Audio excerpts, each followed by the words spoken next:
Coordination compounds वाले chapter में हम लोगों ने वीबीटी थ्योरी पढ़ी। तो अभी हम लोग कुछ क्वेश्चन सॉल्व करेंगे कि उस पढ़ी हुई वीबीटी थ्योरी की आखिर क्या एप्लीकेशन है। बट देखो, क्वेश्चन सॉल्व करने से पहले जो सबसे ज़्यादा फोरमोस्ट इम्पॉर्टेंट चीज़ है वो ये कि ये क्वेश्चंस आप तभी सॉल्व कर पाएंगे जब आपको ऑक्सीडेशन स्टेट निकालना आता होगा। ठीक है, जब आप लोगों को एटॉमिक नंबर की वैल्यूज़ याद होंगी 1 से 30 तक। तो देखो यार, एकदम लीस्ट कंडीशन होती ही है कि एक बंदे को एटॉमिक नंबर पता होने चाहिए। हाँ, बट कुछ अगर फेमस एलिमेंट्स हैं लाइक प्लेटिनम, पैलेडियम, तो उनका भी आपको आइडिया होना चाहिए। और तीसरी चीज़ आपको हाइब्रिडाइजेशन का, ठीक है, और आप लोगों को जो ज्योमेट्री है इसका जो चार्ट है, ये चार्ट आपको याद होना चाहिए। Hybridization and geometry chart. अगर आपको हाइब्रिडाइजेशन का और ज्योमेट्री का चार्ट याद है तो at the end of the question आपको हेल्प होगी। ठीक है, जैसे कि अभी हमारा जो सिलेबस है, हमारा जो बोर्ड्स का सिलेबस है, जो एनसीईआरटी हमको प्रिस्क्राइब करती है, उसमें हम लोगों का जो कोऑर्डिनेशन नंबर है, हमारे पास 3 ही केसेस हैं कोऑर्डिनेशन नंबर की।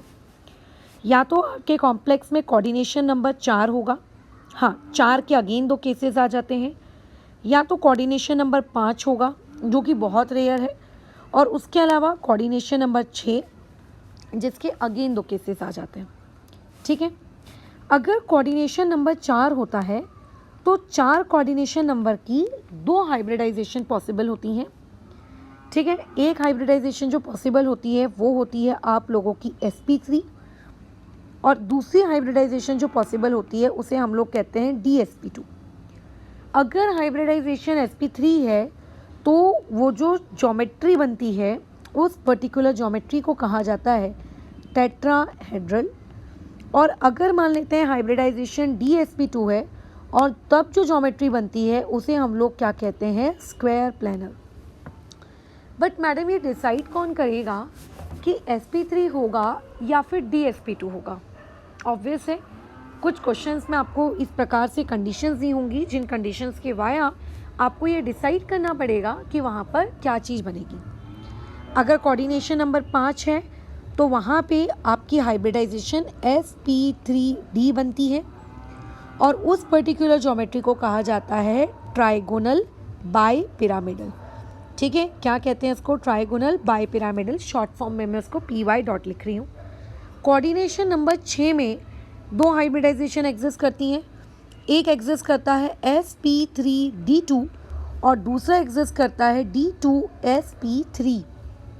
ठीक है, और दोनों ही केस में आपको एक ही ज्योमेट्री मिलेगी और वो रहेगी क्या, आपका ऑक्टाहेड्रल।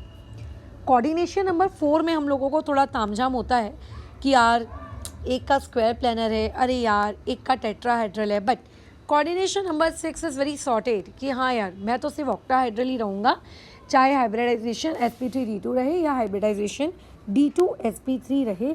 मेरी लाइफ तो एकदम सिंपल एंड सॉर्टेड है। So now let us move toward our next section कि इस पर्टिकुलर क्वेश्चन में, इस पर्टिकुलर टॉपिक में आप लोगों को सवाल किस तरीके से पूछे जाते हैं। ठीक है, बताओ। तो सवालों की तरफ हम लोग यहाँ पे मूव करते हैं कि आखिर सवाल आप लोगों को किस तरीके से पूछे जाएंगे कोऑर्डिनेशन कंपाउंड वाले टॉपिक में। आपको देखो एक कॉम्प्लेक्स दे देगा, ठीक है, वो आपको क्या करेगा, कोई भी एक रैंडम सा कॉम्प्लेक्स दे देगा।